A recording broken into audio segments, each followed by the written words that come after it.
Uz zvuke himne Svetom Savi, sečenje slavskog kolača, bogat muzički program, recital i dramski prikaz koji su pripremili učenici ove škole, svečano je obeležena školska slava Sveti Sava u osnovnoj školi Simeona Ranicki u Staroj Pazovi.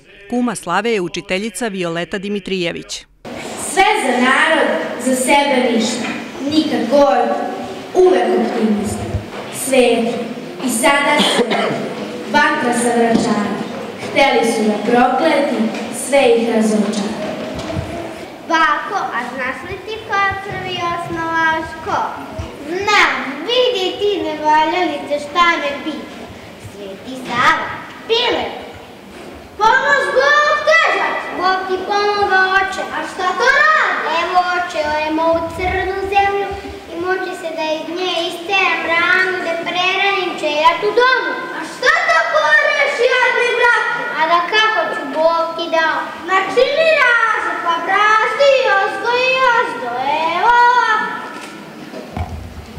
Na Svetosavskoj akademiji, pored velikog broja učenika, roditelja i gostiju, prisustvovali su i predstavnici lokalne samouprave.